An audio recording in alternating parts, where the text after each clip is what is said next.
Hello students. अपने काम को इजी करने के लिए और फास्ट करने के लिए 1822 में पहला कंप्यूटर बनता है चार्ल्स बेबेज द्वारा। यानी Charles Babbage is the father of computer, जिन्होंने पहली बार कंप्यूटर को डेवलप किया अपने काम को इजी करने के लिए और फास्ट करने के लिए, प्लस पे कॉम्प्लेक्स प्रॉब्लम्स को सॉल्व करने के लिए। वो टाइम था और धीरे धीरे करके कंप्यूटर के अंदर भी एडवांसमेंट आती गई और धीरे धीरे कंप्यूटर की स्पीड जो है वो बढ़ती चली गई। पेंटियम से लेकर क्वाड कोर और उसके बाद भी हमारे जो अभी प्रोसेसर्स आते हैं वो सुपर फास्ट स्पीड से चलते हैं। वहीं पे कंप्यूटर से भी मल्टीपल फास्ट स्पीड से चलने वाले सुपर कंप्यूटर्स को भी डेवलप किया गया। यानी जहां पे एक कंप्यूटर के अंदर में अगर 1 या 2 या फिर 7 8 प्रोसेसर्स होते हैं, वहीं पे सुपर कंप्यूटर्स के अंदर में 50 से 60 हजार प्रोसेसर हो सकते हैं। यानी अगर नॉर्मल कंप्यूटर के कंपैरेटिवली देखें तो super computers are near about 50 to 60,000 more powerful, more efficient, और उससे ज्यादा यानी 50,000 फास्ट जो टाइम्स है वो फास्ट हो सकते हैं, उससे ज्यादा एक्यूरेट हो सकते हैं, उससे ज्यादा कैलकुलेशंस कर सकते हैं। लेकिन क्या आप जानते हैं सुपर कंप्यूटर से भी फास्ट काम करने वाले कंप्यूटर्स अभी डेवलप हो चुके हैं। जी हाँ, ऐसे कंप्यूटर्स को हम बोलते हैं क्वांटम। क्वांटम का यहां पे मतलब है इलेक्ट्रॉन्स की बिल्कुल सबसे स्मॉलेस्ट यूनिट को यूज करना इन कंप्यूटर्स। रिसेंटली गूगल ने दुनिया का सबसे बड़ा, सबसे fastest quantum computer of the world develop कर लिया है, जिसका नाम है विलो। विलो ने पूरे जितने भी अभी तक क्वांटम कंप्यूटर्स या सुपर कंप्यूटर्स बने हैं उन सब से लगभग 60 से 70 गुना ज्यादा स्पीड, यानी आप जस्ट चीजों को सोचेंगे और उससे पहले कंप्यूटर जो है आपको ये रिजल्ट दे देगा। जितना सुपर कंप्यूटर्स कई हजार साल में डेटा जनरेट करेंगे, जितना फास्ट वो डेटा जो है कैलकुलेशंस करेंगे, ये पर्टिकुलर क्वांटम कंप्यूटर 1 सेकंड में वो कैलकुलेशन कर सकता है। आप सोच सकते हैं कि जितने भी हमारे बड़े बड़े डेटा होते हैं, सैटेलाइट को भेजना है, सैटेलाइट की एक सेकंड की डेटा को रिकॉर्ड करना होता है। हमारा जो इंडियन मीटरोलॉजिकल डिपार्टमेंट जो मीटरोलॉजिकल क्लाइमेटिक जो कंडीशंस होती है उसको जो नोट करके रखता है, हमारे जो टीवी होते हैं, डीटीएच सर्विसेज है, डायरेक्ट टू होम सर्विसेज है, हमारे जो पोर्टल्स होते हैं, सारे सुपर कंप्यूटर बेस्ड होते हैं।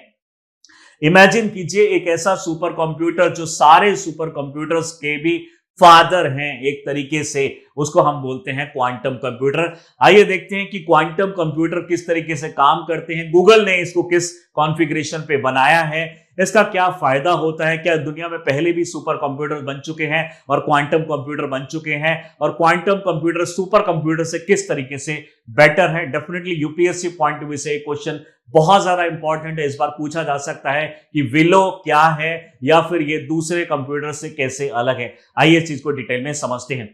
So we are talking about the Willow, जो कि रिसेंटली गूगल ने एक चिप बनाई है जो कि फास्टेस्ट क्वांटम कंप्यूटर की कैटेगरी में सबसे टॉप मोस्ट लेवल पे है।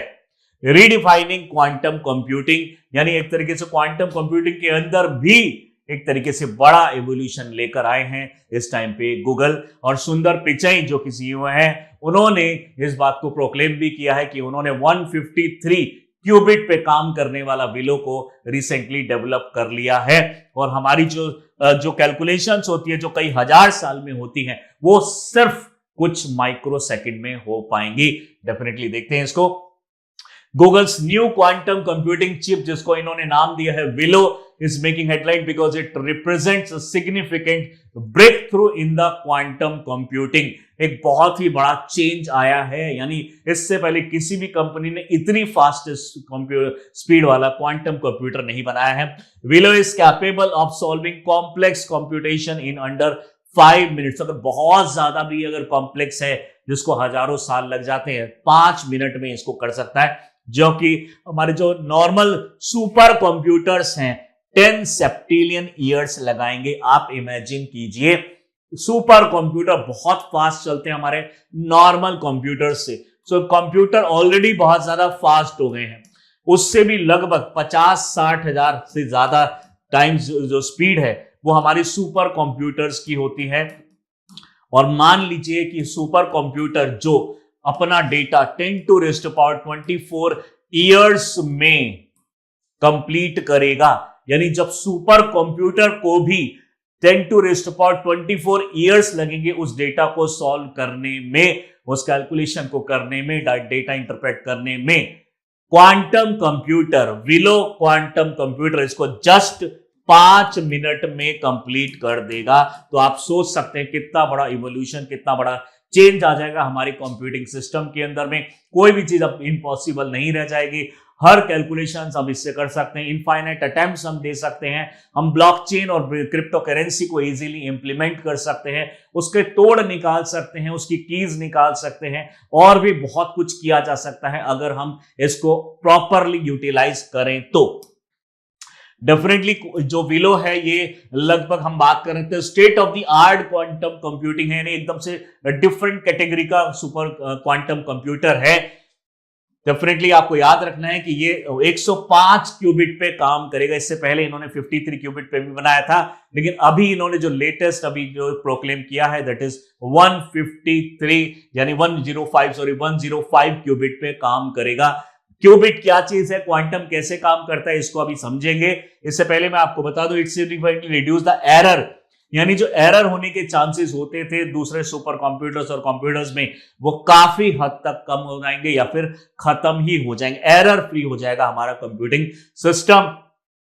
It features component such as single और 2 क्यूबिट गेट्स, क्यूबिट रिसेटिंग और रीड आउट जो होता है हमारे नॉर्मल सुपर कंप्यूटर्स के अंदर में, वो उसको रिप्लेस कर देगा और इन सब चीजों को एक तरीके से इसका एक एडवांस वर्जन यहां पे आ जाएगा। यानी जो अभी तक हम 2 क्यूबिट पे काम करते हैं, 2 क्यूबिट गेट्स पे काम करते हैं, क्वांटम के अंदर में 2 क्यूबिट गेट बनाया गया था 1990s के अंदर में यूएसए द्वारा, बट अभी जो रिसेंटली इन्होंने डेवलप किया है, तो आप इमेजिन कर सकते हैं 2 क्यूबिट था पहले और अब है हमारा 105 क्यूबिट, तो कितना टाइम से हमारी स्पीड बढ़ जाएगी। Already 2 qubit fastest quantum computer था वर्ल्ड का, लेकिन अब ये हो चुका है fastest quantum computer. This have been meticulously engineered, integrated to ensure seamless performance, और इसके अंदर में जो लैगिंग है विद नो लैगिंग, यानी इसके अंदर में लैगिंग जो है वो खत्म हो जाएगी, यानी जो लेटेंसी होती है काम करने के बीच में, जो रुकावट और जो टाइम लगता है वो ऑलमोस्ट नेग्लिजिबल हो जाएगा। यानी इनफाइनाइट कैलकुलेशंस आप बिल्कुल मिनिस्क्यूल लेवल पे, टाइम स्केल पे कर पाएंगे, जो कि एक बहुत ही बड़ा एवोल्यूशन ये ला सकता है। एरर फ्री हो जाएगा। 10 सेप्टिलियन यानी 10⁻24 के आसपास में ये जो एक तरीके से कैलकुलेशंस होंगी उसको ये एक यानी कुछ मिनट में ही इसको कन्वर्ट कर देगा। सबसे पहले समझने की कोशिश करते हैं बहुत ही लेमन लैंग्वेज में कि ये क्वांटम कंप्यूटिंग आखिर काम कैसे करता है। कोई भी कंप्यूटर होता है वो हमारा, उसके अंदर में सबसे मोस्ट इंपॉर्टेंट जो कंपोनेंट होता है that is known as processor. ये प्रोसेसर ही एक ऐसी चीज है जो सारा कैलकुलेशन करेगा। आपने सुना होगा कि computer understands only binary language, 0-1 की लैंग्वेज ही ये समझता है। तो हमारे सारे कंप्यूटर जो होते हैं प्रोसेसर से बने होते हैं। जो नॉर्मल कंप्यूटर्स हम लोग घर पे काम करते हैं उसमें 4 से 8 प्रोसेसर होते हैं इन टोटलिटी। प्लस में यहीं पे अगर हम सुपर कंप्यूटर्स की हम बात करें तो सुपर कंप्यूटर्स में ये जो मात्रा है ये बढ़ के हो जाती है 50-60 हजार, और कहीं कहीं पे इसको 1 लाख प्रोसेसर, यानी अगर हम माने यानी इसके कंपैरेटिवली 1 लाख प्रोसेसर यहां पे हम यूज करते हैं। यानी उसी चीज को हमने मल्टीपल टाइम्स कर दिया है सुपर कंप्यूटर के अंदर में, तो हमारी ऑटोमेटिकली स्पीड फास्ट हो जाती है। जबकि यहां पे जो हमारा सिस्टम होगा बाइनरी सिस्टम होगा जिसमें हम 0-1-0-1 लेके चलते हैं, और यहां भी हमारा सिस्टम बाइनरी होगा, यानी दोनों में बाइनरी सिस्टम को ही यूज किया गया है। लेकिन फर्क इतना है कि यहां पे प्रोसेसर्स की जो क्वांटिटी है वो कम होती है, यहां पे मल्टीपल टाइम्स प्रोसेसर को यूज करके हम स्पीड को बढ़ाने की कोशिश करते हैं। लेकिन मैकेनिज्म जो है ट्रांजिस्टर का वो सब एक ही होता है। इस प्रोसेसर को अगर हम फर्दर डिवाइड करते हैं तो processors are made up of millions of transistors, यानी एक सिंपल सा अगर आपने प्रोसेसर कंसीडर किया तो वो कई मिलियन या फिर ट्रिलियन या फिर बिलियन ट्रांजिस्टर से बना होगा। यानी एक छोटा सा प्रोसेसर जो आपके कंप्यूटर में दिखता है, इतना प्रोसेसर, उससे भी छोटा प्रोसेसर, ये प्रोसेसर के अंदर में मिलियंस ऑफ ट्रांजिस्टर सर्किट्स होते हैं।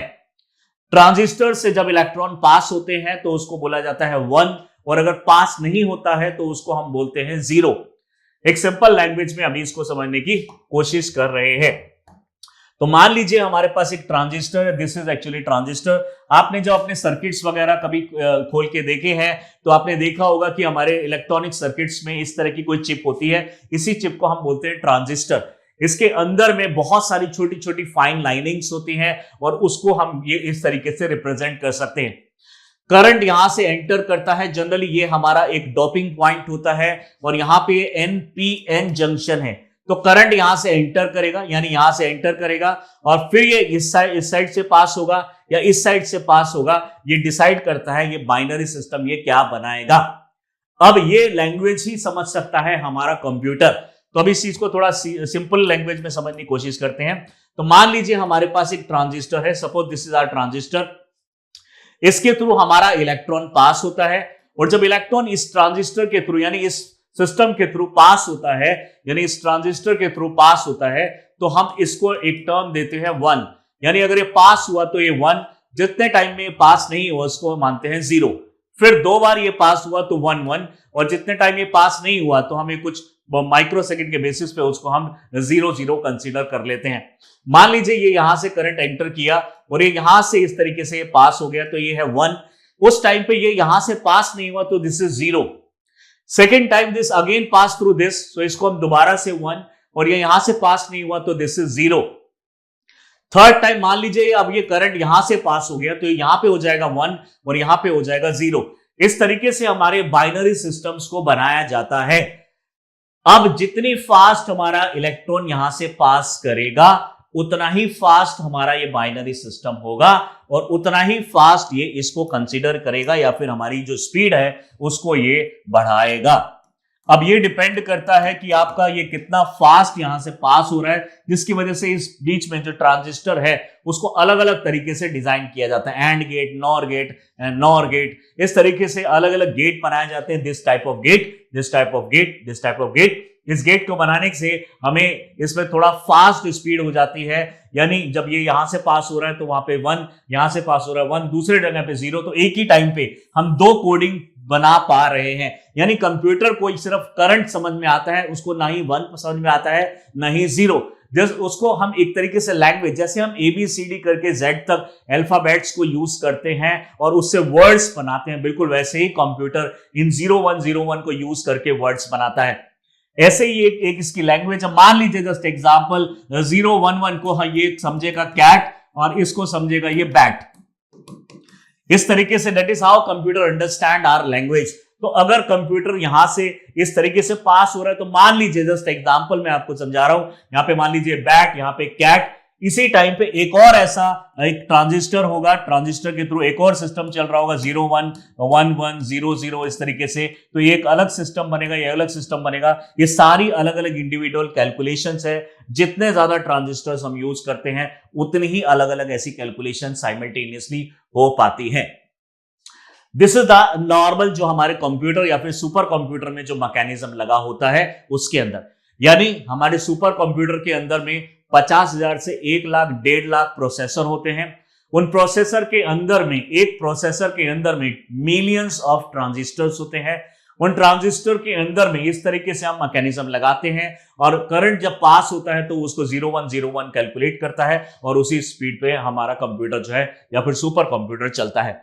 तो कंप्यूटर और सुपर कंप्यूटर में मेनली एक फर्क होता है कि कंप्यूटर के अंदर में कुछ ही पर्टिकुलर प्रोसेसर्स हैं, वहीं पे सुपर कंप्यूटर में मल्टीपल। लेकिन अब ये क्वांटम कंप्यूटर क्या है? अब सेम सिचुएशन एक बार इमेजिन कीजिए, दिस इज आवर ट्रांजिस्टर। इसमें भी वैसे ही ट्रांजिस्टर होंगे बट थोड़ा सा मटेरियल इसमें अलग हो जाता है। अब ये आप जानते हैं कि जब इलेक्ट्रॉन होता है, इलेक्ट्रॉन की एक पोजीशन, इलेक्ट्रॉन की एक प्रॉपर्टी होती है सुपर पोजीशन, यानी ये बहुत ही फास्ट इस तरीके से मूव करता है। This is known as superposition, superposition. और इसी चीज को हम एंटेंगलमेंट भी मान सकते हैं, यानी उलझापन, एंटेंगलमेंट। इसी को हम कॉम्प्लेक्सिटी भी बोलते हैं। और इसी को हम क्वांटम प्रॉपर्टी भी बोलते हैं। तो कंप्यूटर की एक इलेक्ट्रॉन की एक प्रॉपर्टी होती है कि ये अपनी एक्सिस में बहुत फास्ट घूमता है। यानी आप अगर सपोज कीजिए कोई ह्यूमन अपनी ही एक्सिस में अगर घूमे इस तरीके से, तो कितने टाइम घूम सकता है वो 1 सेकंड के अंदर में। ऐसे इलेक्ट्रॉन की जो स्पीड होती है वो 63 मेगाहर्ट्ज से भी ज्यादा की होती है। यानी एक इलेक्ट्रॉन 1 सेकंड के अंदर, अगर मैं इसको ऐसे ट्विस्ट कराऊं तो ये 1 सेकंड के अंदर में लगभग इतने रोटेशन कर लेगा। तो आप इमेजिन कर सकते हैं 1 सेकंड के अंदर, इन 1 सेकंड। सो 1 सेकंड में जब इतना कर सकता है तो एक रोटेशन में इसमें कितना टाइम लगा, एक रोटेशन में इसमें कितना टाइम लगा। तो एक रोटेशन का अगर हम एक अंदाजा लगाने की कोशिश करें तो लगभग इतने सेकंड्स लगते हैं एक रोटेशन के अंदर। लेकिन क्या ये एक रोटेशन इनफाइनाइट पोजीशन नहीं है? डेफिनेटली। जब ये एक ही बार रोटेट कर रहा है जो कि इतने टाइम पीरियड में करेगा, उसके अंदर में भी बहुत सारी पोजीशन है, 1 2 3 4 5 6 7 ऐसे इनफाइनाइट पोजीशंस है। यानी जब हम एक इलेक्ट्रॉन को एज अ यूनिट कंसीडर कर रहे हैं तो वो हमारे कंप्यूटर और सुपर कंप्यूटर की यूनिट हो जाती है। लेकिन इसी इलेक्ट्रॉन की जब पोजीशन को एज अ यूनिट हम कंसीडर करते हैं तो वो यूनिट हो जाती है क्यूबिट, जो कि हम क्वांटम के अंदर में कंसीडर करते हैं।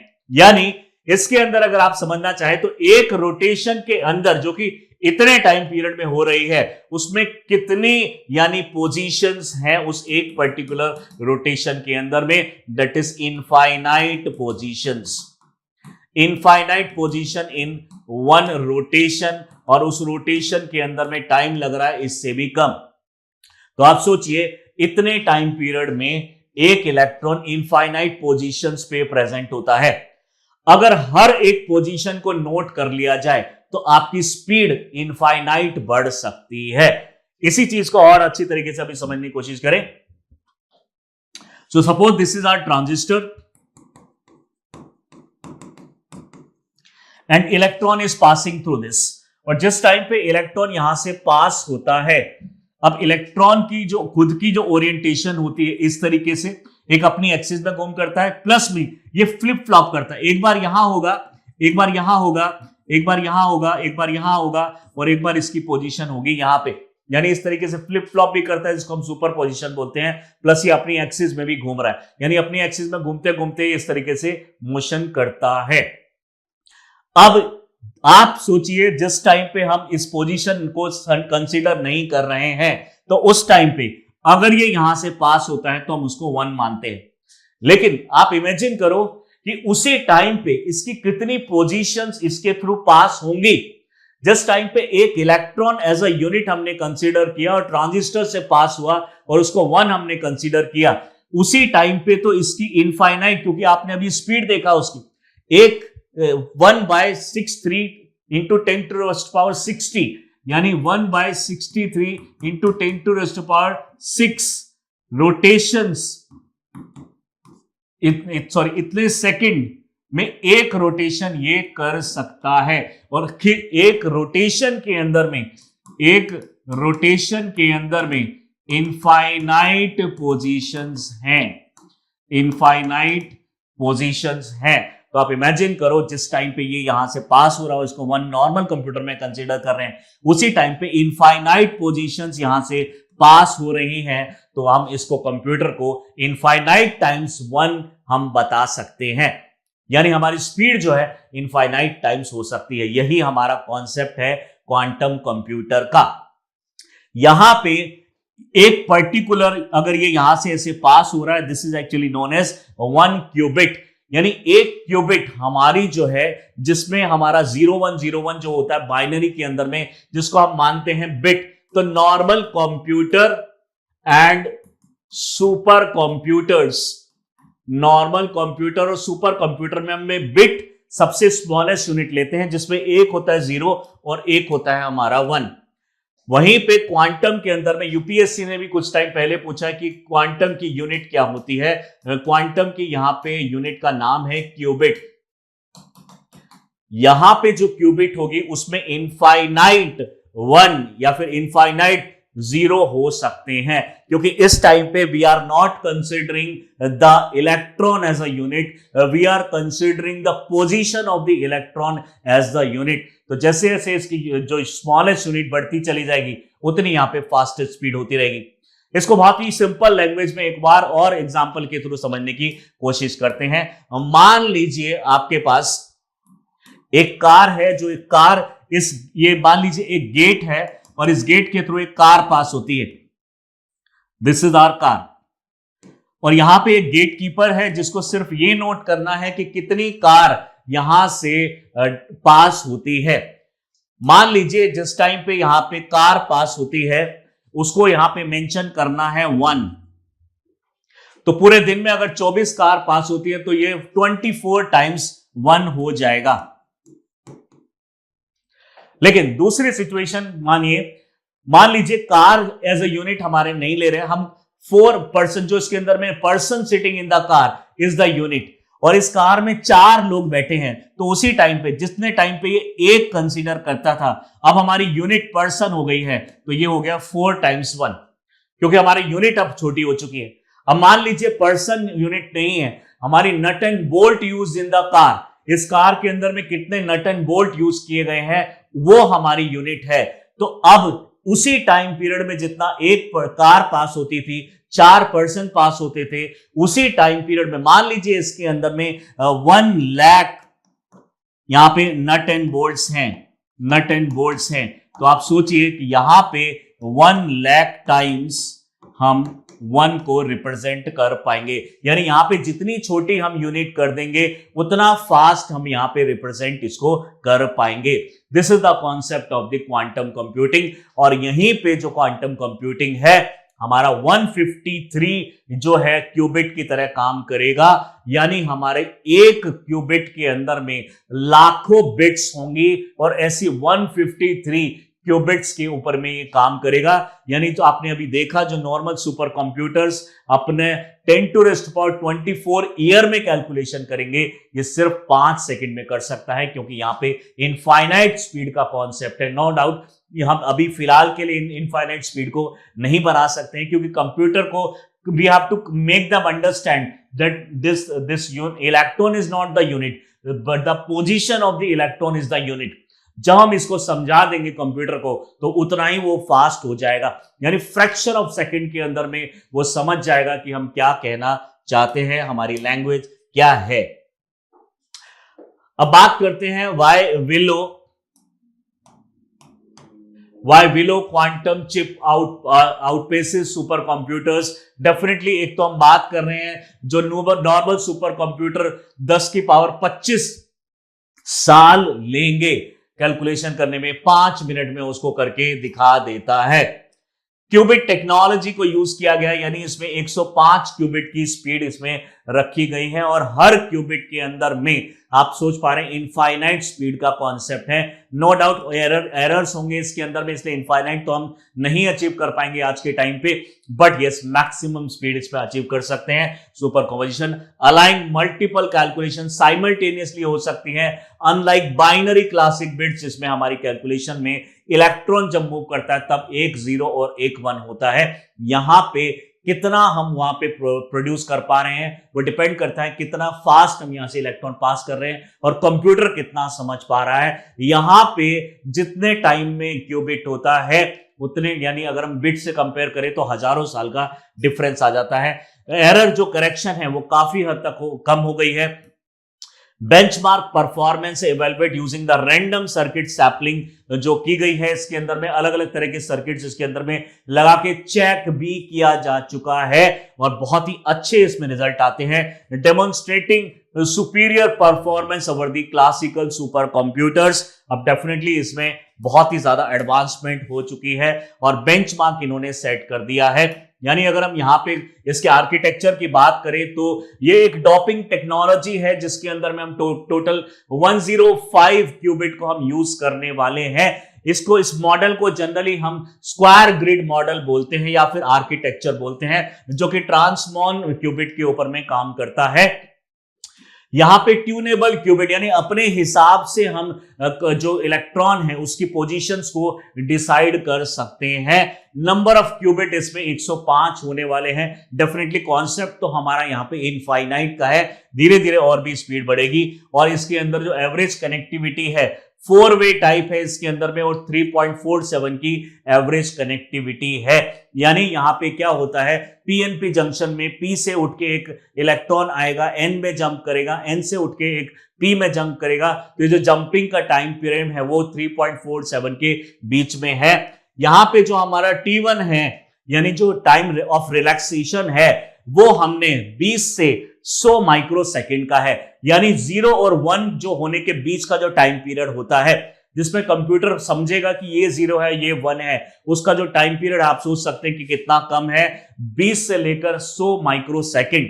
और जो एरर डिक्रीज का रेट है वो 2 टाइम्स हमारा बढ़ गया है। यानी हम एरर कम मिलेगा हमें इसके अंदर में, और uniquely suited to error correction हम स्केलिंग और जो अलग दूसरी एप्लीकेशंस है वो भी इसके अंदर में कर पाएंगे। तो डेफिनेटली एक बहुत ही अच्छा कंप्यूटर इन्होंने अभी डेवलप किया है। ऐसा नहीं है कि जो गूगल है उसने ही अपने कंप्यूटर डेवलप किए, बट यस गूगल का सबसे पहला फास्टेस्ट क्वांटम कंप्यूटर है। लेकिन इससे पहले जो सुपर कंप्यूटर्स बनाए गए हैं जो कि इससे काफी कम स्पीड के होते हैं, उसमें भी बहुत पहले रेवोल्यूशन आया था।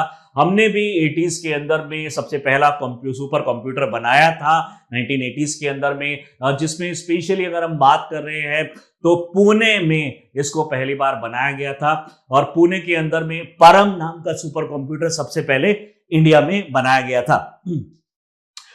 फ्रंटियर यूएसए इन्होंने 22 में लॉन्च किया है सुपर कंप्यूटर यूएसए ने। Frontier is the world's fastest super computer की कैटेगरी में आता है।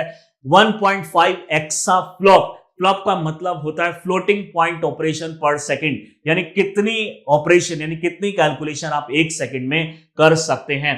फुगाटकू जो है जापान ने बनाया 2020 के अंदर में, और ये एआई और साइंटिफिक रिसर्च के लिए फेमस है। 442 पेटा फ्लॉप यानी फ्लोटिंग पॉइंट ऑपरेशन पर सेकंड के लिए ये इसकी स्पीड है। लूमी जो कि फिनलैंड ने इसको डेवलप किया है 2022 में, aims to provide high performance computing for European research. ऐसे ही समिट बनाया यूएसए ने 2018 में, और फास्टेस्ट सुपर कंप्यूटर था उस टाइम का, 148 पेटा फ्लॉप की स्पीड थी इसके अंदर में। सियरा यूएसए ने इसको डेवलप किया 2018 में, और ये ऑप्टिमाइज फॉर साइंटिफिक सिमुलेशन के लिए यानी साइंटिफिक कैलकुलेशन सिंपल लैंग्वेज में करने के लिए बहुत ज्यादा हेल्पफुल था। 125 पेटा फ्लॉप की इसमें स्पीड हमने अचीव की। सनवे टाइह्यूलाइट जो है चाइना ने डेवलप किया 2016 में, ये उस टाइम का सबसे फास्टेस्ट था 93 पीटीएफ के साथ में। वहीं पे पर्ल मुटर जो यूएसए ने बनाया 2022 में, फोकस ऑन ये भी एआई और डेटा साइंस के ऊपर में ज्यादा काम करता है। सीलीन बनाया यूएसए ने 2020 में, जो कि एआई और डीप लर्निंग के लिए है। 63.5 पेटा फ्लॉप पे। त्याने 2 ये उस टाइप का सबसे फास्टेस्ट कंप्यूटर था कुछ टाइम पहले, 2015 में बनाया। कई साल तक ये फास्टेस्ट रहा और हाई परफॉर्मेंस कंप्यूटिंग कैपेबिलिटी के लिए ये जाना जाता है। अदस्ट्रा फ्रांस ने जो डेवलप किया है 2022 में, और ये भी साइंटिफिक रिसर्च के लिए, स्पेशली यूरोपियन साइंटिफिक रिसर्च के लिए बहुत ज्यादा इनके लिए हेल्पफुल रहा। अगर हम रिलेशन की बात करें, डिफरेंस की बात करें, तो यहां पे क्वाड्रिलियन ऑफ कैलकुलेशन जो कई साल में हो रही है, यहां पे कुछ ही पर्टिकुलर टाइम में कर सकता है। यहां पे अगर हम बात करें तो 10⁻25 ईयर में जो कैलकुलेशन ये कर पा रहा है 5 मिनट में कर देता है, और यहां पे बहुत ज्यादा टाइम लगता है। Typically do not require the same level of error correction, advance exponential error correction, reducing error rates. और यहां पे हमने एडवांस टेक्नोलॉजी, यानी आप एक चीज को जब 10 तरीके से अटेम्प्ट करने की कोशिश करेंगे तो एरर होने के चांसेस कम हो जाते हैं, और यहां तो इनकी टेंडेंसी इनफाइनाइट अटेम्प्ट्स की है। एटलीस्ट बिलियंस ऑफ कैलकुलेशंस ये कर सकते हैं माइक्रो सेकंड्स के अंदर में। फर्दर आर्किटेक्चर की अगर हम बात करेंगे तो super conducting transmon qubit at low temperature यहां पे रखा गया है। यानी एक ट्रांसमॉन एक तरह के ऐसे कंप्यूटर्स होते हैं जो 0-1 के बेसिस पे जनरली काम करते हैं, और उसके जो फर्दर आप बोल सकते हैं कि क्वांटम लेवल पे काम करते हैं, और हीटिंग मैकेनिज्म इसके अंदर में कम होता है। वहीं पे इस पर्टिकुलर का अगर हम देखें तो हीटिंग भी इसके अंदर में ज्यादा होती है और सेमीकंडक्टर डिवाइसेस को इसके अंदर में यूज किया जाता है। यहां पे हम इसको क्रिप्टोग्राफी के लिए भी यूज कर सकते हैं। डेफिनेटली यहां पे न्यूक्लियर रिसर्च और बड़े बड़े डेटा को जहां पे एक्सेस करना होता है, टाइम का जहां पे हमें ज्यादा इशू नहीं है, वहां पे सुपर कंप्यूटर को यूज किया जा सकता है। रैंडम सर्किट सैंपलिंग हो सकती है, यानी अगर एक सर्किट इसको अगर वहां पे कैलकुलेशन नहीं हो पा रही तो इमीडिएटली दूसरे सर्किट पे स्विच कर जाता है, जबकि यहां पे इतना ज्यादा नहीं हो पाता है। यहाँ पे वेरियस मैट्रिक्स यानी लिनपैक जैसे जो हमारे मैट्रिक्स है, एक कैलकुलेशन करने का एक तरीका है जिसको हम लिनपैक बोलते हैं, उसको ये फॉलो करता है, जबकि यहां पे ये रैंडम एक तरीके से कुछ भी पिक कर लेता है, यानी जितने भी अटेम्प्ट हो सकते हैं ये एक ही बार में उसको करने की कोशिश करता है।